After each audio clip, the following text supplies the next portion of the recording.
السلام علیکم ورحمۃ اللہ وبرکاتہ۔ آج ہم العربیۃ للطالبین حصہ دوم کے الصحہ چیپٹر کی 14ویں مشق پڑھیں گے۔ اس مشق کو حل کیسے کرنا ہے؟ سب سے پہلے ہم نے سوالیہ پورشن بنانا ہے، اور سوالیہ پورشن کے اندر من کا، من کی یا من کے ساتھ ہم نے نام کا استعمال کرنا ہے۔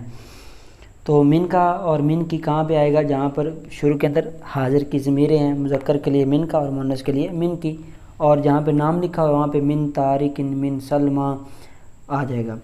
اور شروع کے اندر ہم نے دو فعل استعمال کرنے ہیں، طالبہ یطلب سے، ایک لائن کے اندر ہم نے ماضی کا اور ایک کے اندر مضارع کا، اور ترجمہ بھی ہم نے اس کے اندر وہ ماضی اور مضارع کا فرق بھی کرنا ہے۔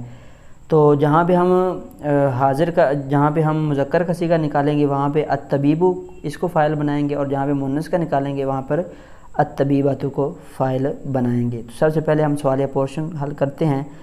ماذا یطلب منک الطبیب، ڈاکٹر آپ سے کیا مطالبہ کرتا ہے؟ ماذا طلبت منک الطبیبۃ، نرس نے آپ سے کیا مطالبہ کیا؟ اور آگے ہے ماذا یطلب من طارق الطبیب،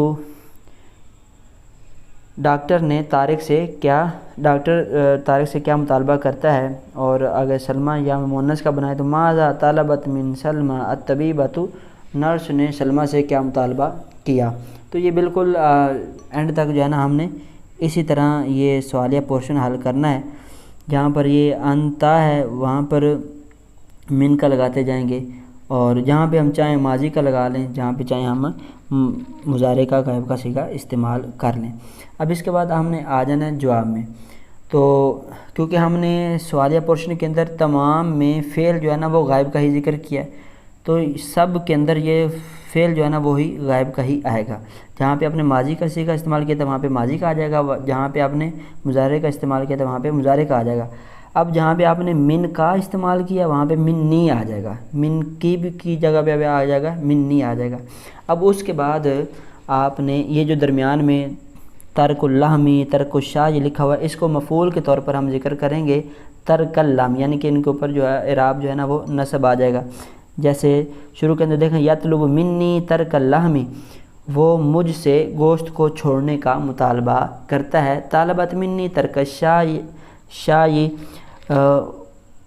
اس نے مجھ سے چائے کو چھوڑنے کا مطالبہ کیا۔ تو اسی طرح یہ بالکل آسان سا ہے، کوئی اس کے اندر مشکل نہیں ہے۔ الفاظ کے معنی کتاب میں بھی موجود ہیں، تو اسی طریقے کے ساتھ آپ نے اس کو حل کرنا ہے۔ امید ہے آپ کو سبق سمجھ آ گیا ہوگا۔ اگلے سبق میں پھر ملاقات ہوگی، تب تک کے لیے اللہ حافظ۔